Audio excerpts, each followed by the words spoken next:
নিৰাপদ খিলঞ্জিয়াৰ অক্লান্ত যোদ্ধাৰ মতিউৰ ৰহমানক বিপুল আদৰণি মহাসংঘৰ ভিত্তিবছৰ পুনৰীক্ষণ আবেদনৰ প্ৰতি পূৰ্ণ সমৰ্থন নিৰাপদ জনগোষ্ঠী সংগঠনৰ দেশৰ সংবিধান সন্মত 1951ৰ বিপৰীতে কেৱল মাত্ৰ অসমৰ বাবে ভিত্তিবছৰ 1971 জাপি দিয়াৰ তীব্ৰ বিৰোধিতা ইয়াণ্ডাবুৰ সন্ধিৰ পিছত ব্ৰিটিছে অসমত উপনিৱেশিক চৰকাৰ চলাবলৈ বিদেশী লোকক অসমলৈ আমদানি কৰাৰ পিছৰে পৰা অসমৰ জনগাঁথনি সলনি হয় আৰু খিলঞ্জীয়া জনগোষ্ঠীসমূহে নিজৰ শাসন ক্ষমতা আৰু মাটি সম্পদৰ অধিকাৰ হেৰুৱাব লগা হৈছে ব্ৰিটিছে অসম দখল কৰি ব্ৰিটিছ ভাৰতৰ সৈতে অসমক যুক্ত কৰি থৈ গৈছে এই অসম ভাৰতৰ অংগ হৈ থাকিব লাগিল অসমটো দেশৰ সংবিধান সন্মত ভিত্তিবছৰ 1951 প্ৰযোজ্য হৈ থাকিব লাগিব বুলি তিৰাপ জনজাতীয়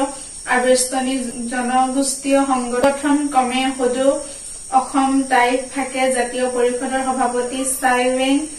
শাখাত আৰু কাৰ্যকৰী সভাপতি আইমুন শাখাত সিংফো জাতীয় পৰিষদৰ সভাপতি চেংগাম লাব্ৰাম সদৌ অসম সেনা নগা কাউন্সিলৰ সভাপতি কাহত সেনা টাংসা নগা কাউন্সিলৰ সভাপতি নয়ুং কুক তিৰাপ সাহিত্য শাসিত পৰিষদৰ দাবী সমিতিৰ সাধাৰণ সম্পাদক পল্লৱ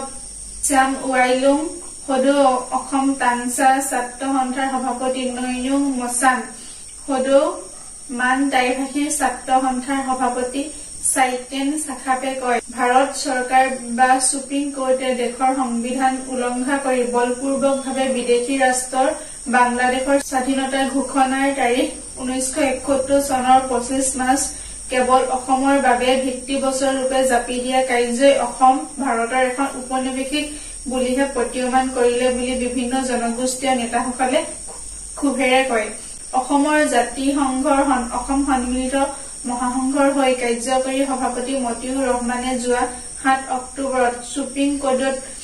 1971 ভিত্তিবছৰ বিৰুদ্ধে দাখিল কৰা পুনৰীক্ষণ আবেদন ডায়েৰী নং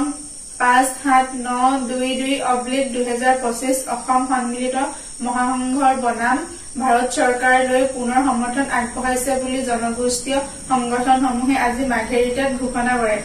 ঐতিহাসিক তিৰাপ জনজাতিৰ আবেষ্টনীত হাজাৰ বছৰ ধৰি বসবাস কৰি থকা খিলঞ্জীয়া জনগোষ্ঠী সিংফো টাংসা নগা সেমা নগা টাই ফাকে টাই খাময়াং টাই আহোম মৰাণ মেচ সোণোৱাল আদি বিভিন্ন জনগোষ্ঠীসমূহে অবৈধ বিদেশী আৰু বহিৰাগতৰ অবাধ প্ৰব্ৰজনৰ ফলত ৰাজনৈতিক সাংস্কৃতিক আৰু অৰ্থনৈতিকভাৱে সাংঘাতিক ধৰণে যথেষ্ট ক্ষতিগ্ৰস্ত হৈছে আৰু মাটি সম্পদ হেৰুৱাবলগীয়া হৈছে বুলিও সংগঠনসমূহে কয় তিৰাপ জনজাতিৰ আবেষ্টনীত বৰ্তমান চৰকাৰে অখিলঞ্জীয়া নেপালী বাঙালী বিহাৰী আদি সম্প্ৰদায়ৰ লোকক মাটি পট্টা দি আছে এনে ক্ষেত্ৰত অসমত ভিত্তিবছৰ 1971 কাৰ্যকৰী কৰিলে হাজাৰ বছৰীয়া তিৰাপ জনজাতি আবেষ্টনীত সম্পূৰ্ণৰূপে ধ্বংস হৈ যাব আৰু তিৰাপ শাসন কৰা ৰাজনৈতিক ক্ষমতাৰ চিৰদিনলৈ লুপ্ত হৈ যাব বুলি তীব্ৰ ক্ষোভ প্ৰকাশ কৰে 28 অক্টোবৰত মাৰ্ঘেৰিটাৰ জনজাতি জিৰণি গৃহত তিৰাপ সাহিত্য শাসিত পৰিষদৰ দাবী সমিতিৰ সভাপতি চেংগাম লাব্ৰামৰ সভাপতিত্বত অনুষ্ঠিত হোৱা সভাত খিলঞ্জীয়া যোদ্ধা মতিউৰ ৰহমানক লাব্ৰামে সমূহ খিলঞ্জীয়া সংগঠনৰ হৈ এখন টাংসা মাৰ্ফলাৰে সম্বোধন জনায় মহাসংঘৰ কাৰ্যকৰী সভাপতি মতিউৰ ৰহমানে অতি কষ্টৰে খিলঞ্জীয়া জনগোষ্ঠীসমূহৰ সুৰক্ষাৰ বাবে নেৰানেপেৰাকৈ সুপ্ৰিম কোৰ্টত চলাই থকা আইনী যুঁজৰ বাবে তিৰাপৰ খিলঞ্জীয়া জনগোষ্ঠীসমূহে আন্তৰিক শলাগ লয় আৰু সম্পূৰ্ণৰূপে সহযোগিতা আগবঢ়াম বুলি কয় পল্লৱ চাম ৱাইলুঙে আগধৰা সভাত টাংসা নগা জাতীয় পৰিষদৰ উপ সভাপতি তেহন হাখুন আৰু সদৌ অসম টাংসা নগা ছাত্ৰ সন্থাৰ সভাপতি নয়ুং মচাঙে বিশিষ্ট অতিথিৰূপে উপস্থিত থাকে নয়ুং মচাঙে মহাসংঘৰ পুনৰীক্ষণ আবেদনৰ প্ৰতি পূৰ্ণ সমৰ্থন জনাই 1951 ভিত্তিবছৰ অসমত প্ৰয়োগ নহলে খিলঞ্জীয়া জনগোষ্ঠীসমূহক লৈ তীব্ৰ আন্দোলন গঢ়ি তোলা হ'ব বুলি ঘোষণা কৰে অসম সন্মিলিত মহাসংঘৰ মাননীয় কাৰ্যকৰী সভাপতি মতিউৰ ৰহমান ডাঙৰীয়া মহাসংঘৰে সুপ্ৰিম কোৰ্টত যি আইনী যুঁজ চলাই আছে যে 1971 চনত ভিত্তিবছৰ প্ৰত্যাহ্বান জনাই সমূহ খিলঞ্জীয়া জাতি বা সংগঠনৰ পৰা আমাৰ সমৰ্থন আছে আৰু এই ক্ষেত্ৰত আমি 1951 আমি হ'ব লাগে এতিয়া সৰ্বভাৰতত যেহেতু 1951 হ'ব লাগে গতিকে এইটো ক্ষেত্ৰত যি আইনে যে চলাই আছে আমি সকলোৱে সহায় সমৰ্থন আমি আগবঢ়াইছোঁ আৰু লগতে আজি মাৰ্কেটত তেখেতে উপস্থিত হৈছে আমাৰ আমন্ত্ৰণক্ৰমে। গতিকে আজি তেখেতক আমি এখন সম্বৰ্ধনা দিবলৈ সম্বৰ্ধনা জনাইছে যিটো চেংগাম ব্লক কংগ্ৰেছ চিংফো জাতীয় পৰিষদৰ সভাপতি আৰু ক্ৰীড়া প্ৰবন্ধন বা ডিষ্ট্ৰিক্ট কাউন্সিল কমিটি প্ৰেচিডেণ্ট সভাপতি চেংগাম ব্লক ডাঙৰীয়া, সম্পাদক পল্লৱ বাইলুং ডাঙৰীয়া, কাংচা নগা জাতীয় পৰিষদৰ উপসভাপতি তেহন হাকন ডাঙৰীয়া, কাংচা নগা ছাত্ৰ সন্থাৰ সভাপতি নয়ন মুছাম ডাঙৰীয়া। অসম সন্মিলিত মহাসংঘই অসমৰ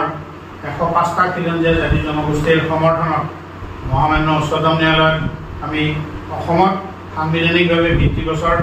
51 যাতে কাৰ্যকৰী হয় তাৰ কাৰণে আমি গোচৰ চলাইছিলোঁ। কিন্তু চক্ৰান্তমূলকভাৱে ইতিমধ্যে 5জনীয়া সাংবিধানিক বিচাৰপীঠে 2024 চনৰ 17 অক্টোবৰত অসমৰ কাৰণে কেৱল 1985 চনত যি ৰাজনৈতিক সিদ্ধান্ত কৰিছিল তদানীন্তন ভাৰত চৰকাৰে অসমৰ অগপ চৰকাৰৰ লগত মিলি আৰু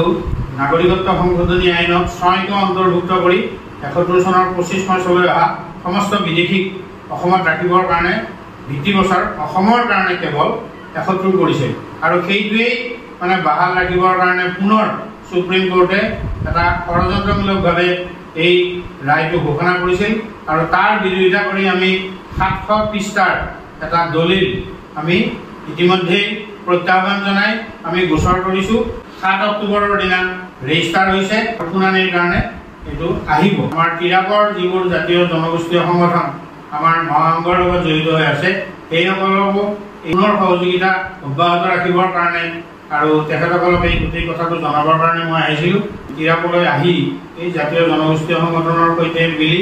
অনাগত দিনত আমাৰ এই গণতান্ত্ৰিক সংগ্ৰাম আৰু আইনী সংগ্ৰাম আৰু জোৰদাৰভাৱে চলাই যাবৰ কাৰণে আমি সকলোৱে সংকল্পবদ্ধ হৈছোঁ। 1971 জাতি দিয়াৰ তীব্ৰ বিৰোধিতা। অসমৰ বিভিন্ন প্ৰান্তত বিভিন্ন জনগোষ্ঠীৰ লোকে হাজাৰ বছৰ ধৰি নিজস্ব শাসন ব্যৱস্থা অব্যাহত ৰাখিছিল। সন্ধিৰ পিছত ব্ৰিটিছে অসমত ঔপনিৱেশিক চৰকাৰ চলাবলৈ বিদেশী লোকক অসমলৈ আমদানি কৰাৰ পিছৰে পৰাই অসমৰ জনগাঁথনি সলনি হয় আৰু খিলঞ্জীয়া জনগোষ্ঠীসমূহে নিজৰ শাসন ক্ষমতা আৰু মাটি সম্পদৰ অধিকাৰ হেৰুৱাব লগা হৈছে। ব্ৰিটিছেহে অসম দখল কৰি ব্ৰিটিছ ভাৰতৰ সৈতে অসমক যুদ্ধ হৈ থৈ গৈছে। সেয়ে অসম ভাৰতৰ অংগ হৈ থাকিব লাগিলে অসমটো দেশৰ সংবিধানসমূহত ভিত্তিগোচৰ 1951 প্ৰযোজ্য হৈ থাকিব লাগিব বুলি জনগোষ্ঠীয় নেতাসকলে কয়। ভাৰত চৰকাৰ বা সুপ্ৰিম কোৰ্টে দেশৰ সংবিধান উলংঘা কৰি বলপূৰ্বকভাৱে বিদেশী ৰাষ্ট্ৰ বাংলাদেশৰ স্বাধীনতা পতাৰ তাৰিখ 1971 চনৰ 25 মাৰ্চ কেৱল অসমৰ বাবে ভিত্তিগোচৰৰূপে জাপি দিয়া কাৰ্যই অসম ভাৰতৰ এখন উপনিৱেশ বিশেষ প্ৰতিবাদ কৰিলে বুলি বিভিন্ন জনগোষ্ঠীয় সংগঠনে একগোট কয়। অসমৰ জাতীয় সংঘ অসম সন্মিলিত মহাসংঘৰ কাৰ্যকৰী সভাপতি মঞ্জুৰ ৰহমানে যোৱা 7 অক্টোবৰত সুপ্ৰিম কোৰ্টত 1971 ভিত্তিগোচৰৰ বিৰুদ্ধে দাখিল কৰা পুনৰীক্ষাৰ আবেদনত লাইন নম্বৰ 57922/2025 অসম সন্মিলিত মহাসংঘ বনাম ভাৰত চৰকাৰক পূৰ্ণ সমৰ্থন আগবঢ়াইছে বুলি জনগোষ্ঠীয় সংগঠনে ঘোষণা কৰে। ঐতিহাসিক ক্ৰীড়া জনজাতি আৱেশিক হাজাৰ বছৰ ধৰি বসবাস কৰি থকা খিলঞ্জীয়া জনগোষ্ঠী চিংফো, তাংচা নগা, চেমা নগা, টাই ফাকে, টাই খামিয়াং, টাই আহোম, মৰাণ, মেচ, সোণোৱাল আদি বিভিন্ন জনগোষ্ঠীৰ অবৈধ বিদেশী আৰু বহিৰাগতৰ অবাধ প্ৰৱঞ্চনাৰ ফলত ৰাজনৈতিক, সাংস্কৃতিক আৰু অৰ্থনৈতিকভাৱে সাংঘাতিক ধৰণেৰে যথেষ্ট ক্ষতিগ্ৰস্ত হৈছে আৰু মাটি সম্পদ হেৰুৱাবলগীয়া হৈছে বুলিও সংগঠনসমূহে কয়। ক্ৰীড়া জনজাতি আৱেশিক বৰ্তমান চৰকাৰে খিলঞ্জীয়া, নেপালী, বঙালী আদি সম্প্ৰদায়ৰ লোকক মাটিৰ ভত্তা দি আছে। এনে ক্ষেত্ৰত অসমত ভিত্তিগোচৰ 1971 কাৰ্যকৰী কৰিলে হাজাৰ বছৰীয়া ক্ৰীড়া জনজাতিক আৱেশিক সম্পূৰ্ণৰূপে ধ্বংস হৈ যাব আৰু ক্ৰীড়া ভাষণ কৰা ৰাজনৈতিক ক্ষমতাও চিৰদিনৰ বিফল হৈ যাব বুলি তীব্ৰ ক্ষোভ প্ৰকাশ কৰে। দায়িত্বৰ পৰা সংগঠনসমূহ হ'ল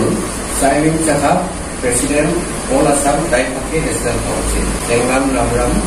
President, Singpo National Council, Koro Sema, President, All Assam Semanaga Council, Sri Aimun Chakap, Working President, All Assam Taipukia National Council, Nun Yongku, President, Tangsa, Mungun, Kemudian Mosang Komodi, Tangsa, Naga, Student Union, Kompadok, Jetilap Saito Hatip, Jila, Polikot Dagi Bukiti.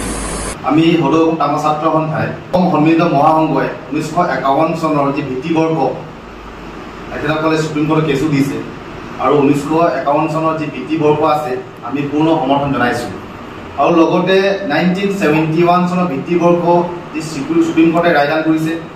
আমি তাক পূৰ্ণ বিৰোধিতা কৰিছোঁ আৰু চৰকাৰক অনুৰোধ কৰিছোঁ যে অতি সোনকালে যি ভিত্তিবৰ্গ আছে 1951 কৰিবলৈ আমি চৰকাৰক অতি অনুৰোধ কৰিছোঁ অন্যথা আমি সদৌ ডাঙৰ ছাত্ৰ সন্থা বুলি নহয় আমি সকলোবোৰ জনজাতীয় সংগঠনৰ কৰে ইয়াৰ বিৰুদ্ধে আমি আন্দোলন কৰিবলৈ আমি বাধ্য হৈছোঁ।